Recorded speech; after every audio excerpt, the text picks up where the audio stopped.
Proklamasi 1 Juli 1971. Itu adalah sebuah deklarasi dan proklamasi yang telah dicantumkan, yang akan berlaku satu kali dalam catatan sejarah perjuangan bangsa Papua. Tidak akan pernah ada 2-3 deklarasi dan proklamasi. Hanya ada satu embrio bangsa Papua, yaitu 1 Desember 61 dan satu deklarasi dan proklamasi kemerdekaan bangsa Papua, yaitu 1 Juli 71. Itu adalah dasar yang sudah kuat. Dasar ini harus diselesaikan dalam sebuah proses yang disebut dengan eksternal negosiasi. Indonesia takut duduk bersama bangsa Papua di PBB karena Indonesia tahu bahwa Indonesia tidak punya dasar hukum, tidak punya dasar politik, tidak punya dasar moral bersama bangsa Papua ketika duduk di PBB. Ketika duduk di PBB, Indonesia akan kalah mutlak di sana. Maka itu, mari rakyat bangsa Papua, kita tidak bisa menuntut referendum.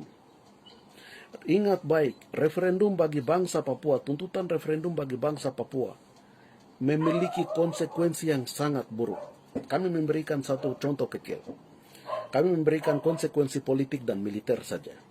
Belum konsekuensi ekonomi, belum konsekuensi sosial, belum konsekuensi politik internasional. Konsekuensi militer. Kondisi yang akan terjadi ketika rakyat Papua meminta referendum. PBB dan Indonesia akan menggiring Indonesia kepada sebuah kesepakatan di mana untuk bangsa Papua, khususnya TPN-OPM, untuk meletakkan senjata sebelum menuju ke referendum. Lihat contoh Bougainville, lihat contoh Timur Leste, lihat contoh Aceh. Dalam kesepakatan menuju referendum, Indonesia dan PBB akan menekan bangsa Papua untuk meletakkan senjata. Contoh Bougainville, waktu penandatanganan peace agreement atau kesepakatan damai di New Zealand, waktu Ismail pergi tanda tangan atas nama Bougainville Revolution Army. Karena Bougainville belum punya sejarah sama seperti bangsa Papua, pernah merdeka, maka Ismail berani dengan segala macam risiko bahwa rakyat Bougainville akan menangkan referendum. Maka Ismail menuju ke proses penandatanganan agreement peletakan senjata sebelum menuju kepada referendum.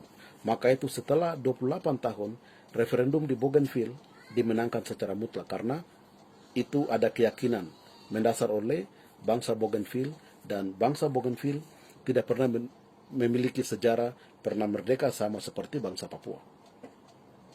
Tetapi dalam proses penandatanganan saat itu, Bougainville Revolutionary Army dinyatakan oleh pemerintah Papua Nugini dan Perserikatan Bangsa-Bangsa untuk meletakkan senjata.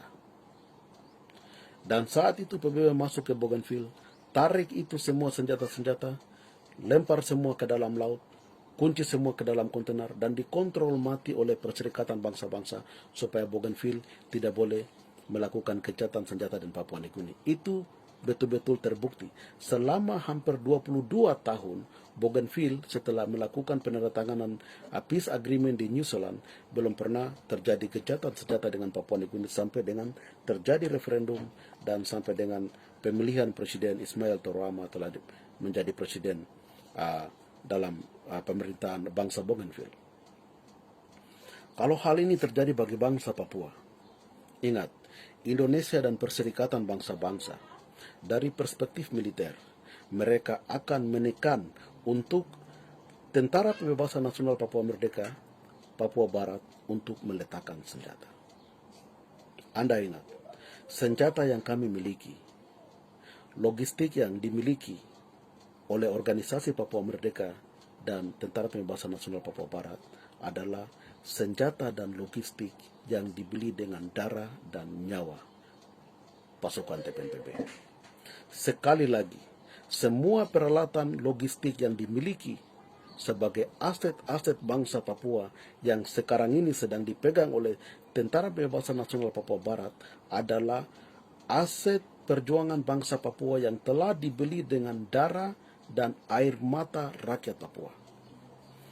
Kalau salah satu elit politik yang ingin mengantarkan rakyat Papua menuju kepada referendum, kalau kondisi ini tercipta dan PBB serta Indonesia menekan TPNPB meletakkan senjata, siapa yang nanti bertanggung jawab? Semua senjata-senjata yang dibeli dengan darah dan air mata ini, Anda elit politik, siapa yang nanti bertanggung jawab terhadap senjata-senjata ini? Kalau konsekuensi itu terjadi, bahwa referendum bagi bangsa Papua itu kalau disuruh untuk semua orang Jawa juga yang berKTP Papua atau sudah ikut campur kawin terhadap orang Papua atau hidup lama di Papua lebih dari 8 tahun, itu semua disuruh pilih. Dan ketika referendum itu kalah bagi bangsa Papua, siapa yang bertanggung jawab terhadap perjuangan dan pengorbanan nyawa, darah, air mata, semua kekayaan, benda, harta yang terjadi bagi bangsa Papua selama 59 tahun ini? Yang bertanggung jawab nanti siapa? Ketika sejarah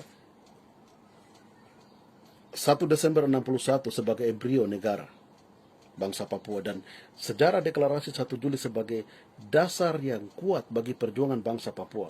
Ketika Anda menggiring ini masuk kepada proses referendum, Anda meminta referendum, dan syarat-syarat referendum itu yang sudah pasti akan menghancurkan semua proses sejarah. Indonesia akan masuk dengan badan telanjang dan juga OPM atau rakyat bangsa Papua dengan masuk dengan badan telanjang, melepaskan segala macam atribut, entah itu sejarah, senjata, apa dan segala macam, untuk tanda tangan menuju ke agreement baru, menuju ke referendum.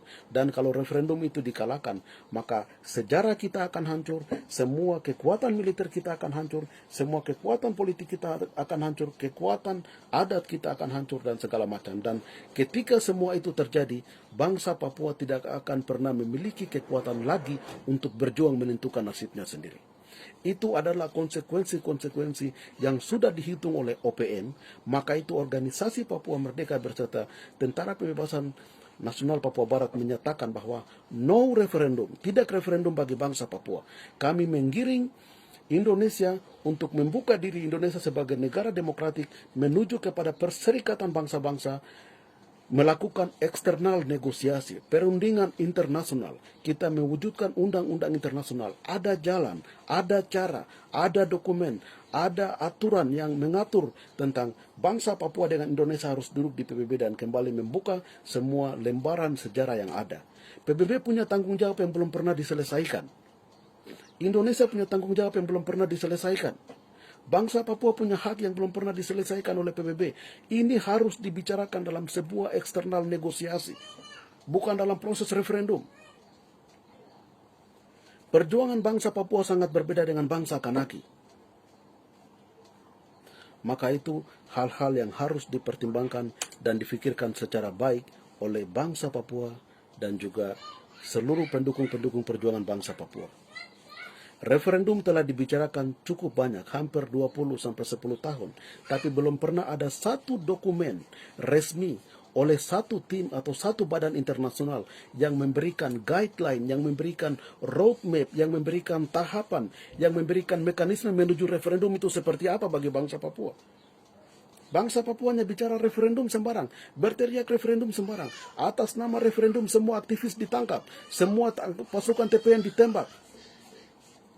Tetapi apa itu konten, apa itu mekanisme, apa itu cara dari referendum itu, belum pernah ada sebuah dokumen resmi dari salah satu badan organisasi atau salah satu international leaders atau politik yang ada di luar atau di dalam negeri bisa meyakinkan itu sebagai dokumen yang bisa meyakinkan rakyat bangsa Papua menuju tahapan yang tepat menuju referendum. Sampai detik ini tidak ada. Kami ada dengar bahwa saat ini ada beberapa badan LSM di Inggris yang sedang mencoba membuat sebuah argumentasi referendum untuk disampaikan kepada bangsa Papua, tapi menurut kami itu sudah sangat terlambat. Kalaupun itu terjadi, itu dilakukan oleh salah satu badan di Inggris, oleh salah satu university atau salah satu NGOs yang bicara soal referendum atau membuat sebuah dokumen. Tetapi bagi kami yang kami mengerti dalam hukum internasional bahwa kesepakatan referendum itu akan lahir di atas meja ketika negara yang mengkolonisasi sebuah wilayah itu, misalnya Indonesia, bangsa Papua dengan PBB duduk, dan nanti butir-butir kesepakatan itu akan dilahirkan. Sama seperti Naume Accord. kesepakatan referendum yang dimiliki oleh bangsa Kanaki itu lahir di atas meja ketika dalam Naumea Accord pada 1998. Dan juga sama seperti Bougainville yang terjadi ketika Biare bersama Papua Nugini yang disaksikan oleh PBB melakukan peace agreement di New Zealand. Dan yang bisa tanda tangan, yang bisa duduk di atas kesepakatan itu hanya organisasi yang memiliki legitimasi, hanya organisasi yang memiliki dasar. Tidak ada organisasi-organisasi lain yang bisa duduk untuk melakukan kesepakatan dalam perundingan itu. Yang menjadi aktor dalam perjuangan bangsa Papua saat ini kan organisasi induk organisasi Papua Merdeka dan militer. Anda lihat buktinya. Semua laporan-laporan LSM, semua laporan-laporan gereja, semua laporan-laporan internasional yang bicara di PBB itu atas fakta dan atas dasar perang TPNPB, atas dasar perjuangan yang cukup lama yang dilakukan oleh OPM sebagai organisasi yang memiliki legitimasi dan konsistensi dan eksistensi. Maka itu jika ada elit-elit politik di dalam atau pemimpin-pemimpin elit politik di dalam yang menyatakan bahwa untuk melakukan perundingan atau untuk melakukan pembicaraan bersama Jakarta itu harus dilakukan dengan organisasi lain selain dengan OPM. Itu adalah di mana sebuah proses atau skenario Jakarta untuk memelihara konflik di Papua. Rakyat Papua harus sadar bahwa organisasi yang memiliki legitimasi yang berjuang cukup lama yaitu organisasi Anda. Anda memiliki organisasi induk yaitu organisasi Papua Merdeka. Anda memiliki satu militer yang berjuang dari dulu masih perang, masih eksis sampai detik ini yaitu Tentara Pembebasan Nasional Papua Barat. Bukan organisasi lain, bukan tentara lain. Harus sadar sebagai anak bangsa, harus sadar sebagai pemimpin bangsa, harus sadar sebagai anak adat. Jangan memanipulasi perjuangan ini. Jangan memanipulasi fakta dan dasar sejarah ini.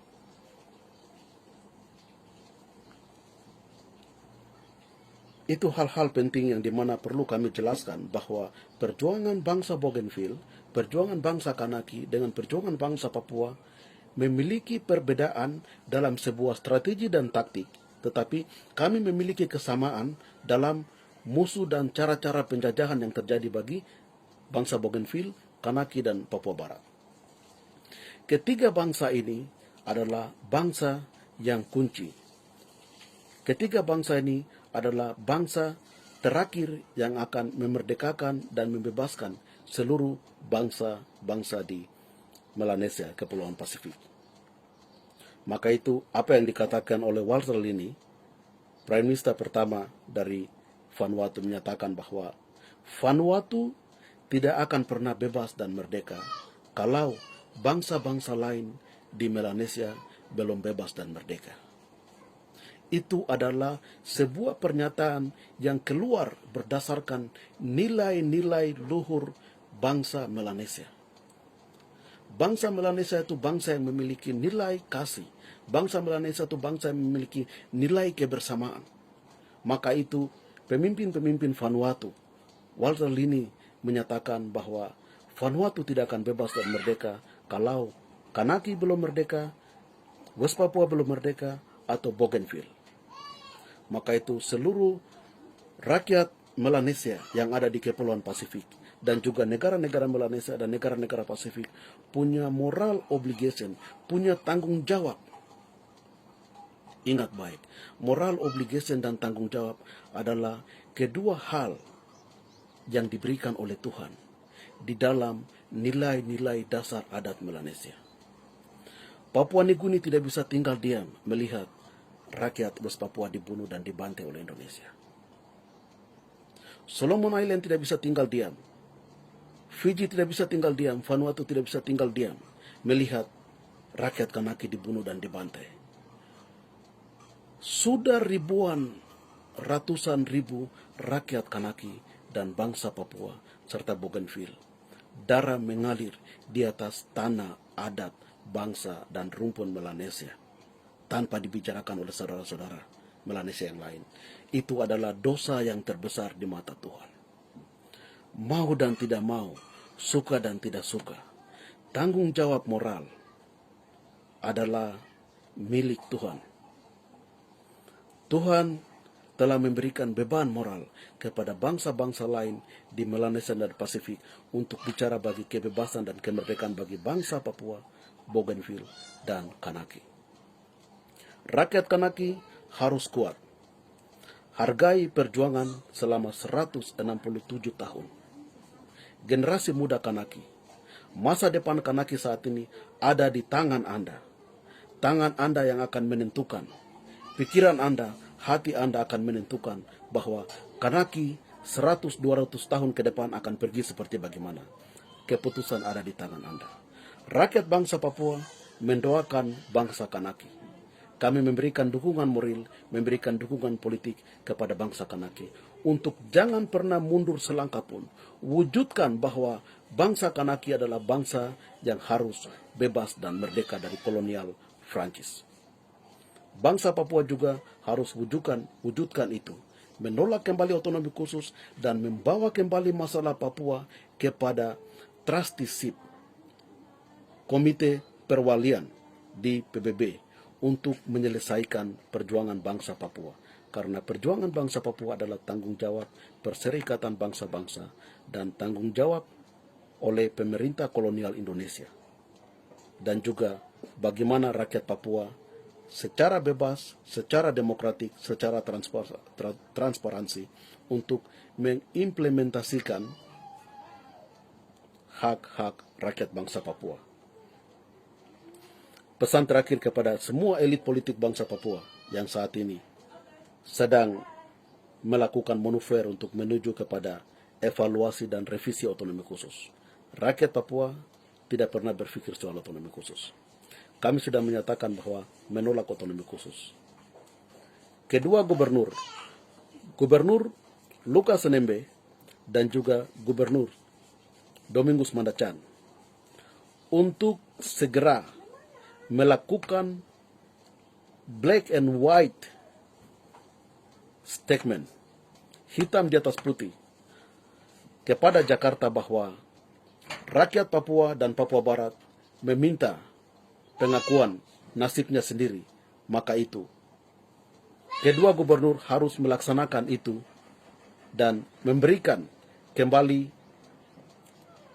aspirasi rakyat Papua, memberikan kedaulatan kepada rakyat Papua, dan mengembalikan semua undang-undang produk hukum kolonial kepada Jakarta dan bawa kembali hak itu kepada rakyat Papua menuju kepada Perserikatan Bangsa-Bangsa dan kita duduk melakukan eksternal negosiasi. Organisasi Papua Merdeka sebagai organisasi induk telah menjamin sejak 2019 kami sudah menyatakan kepada dunia bahwa kami mengundang Indonesia sebagai negara demokrasi untuk mempersiapkan diri Indonesia untuk menuju kepada eksternal negosiasi. Karena masalah Papua bukan masalah internal negara Indonesia, masalah Papua adalah masalah internasional. Ada hal yang harus dibicarakan di internasional, itu belum pernah selesai. Indonesia tidak punya hak sedikit pun untuk occupy bangsa Papua dan tetap mencuri semua hasil kekayaan bangsa Papua secara ilegal, melakukan operasi militer secara ilegal. Itu sedang terjadi di bawah konteks kolonisasi. Negara-negara di seluruh dunia memiliki transparansi. Semakin jelas Indonesia terlihat bahwa negara yang tidak terdidik, negara yang tidak memiliki moral, negara biadab di mata internasional. Indonesia, Anda harus sadar bahwa Anda sebagai negara yang menyatakan negara demokrasi, mempersiapkan diri Anda siap untuk duduk bersama organisasi Papua Merdeka, rakyat bangsa Papua di dalam proses eksternal negosiasi di PBB melalui komite trusteeship. Demikian pesan-pesan politik dan juga refleksi sejarah perjuangan bangsa Papua dan bangsa Kanaki oleh kami organisasi Papua Merdeka. Akhir daripada ini, sekali lagi kami menyampaikan kepada seluruh bangsa-bangsa dan negara-negara Melanesia dan Pasifik, tetap intek, tetap solid, tetap progresif, tetap radikal, bahwa kami mempunyai moral dan tanggung jawab untuk memproteksi tanah kami, rakyat kami, kepada dunia internasional bahwa kami adalah sebuah bangsa di Kepulauan Pasifik. Tuhan memberkati perjuangan bangsa Kanaki, Tuhan memberkati perjuangan bangsa Bougainville, Tuhan memberkati perjuangan bangsa West Papua. Salam merdeka. Merci beaucoup.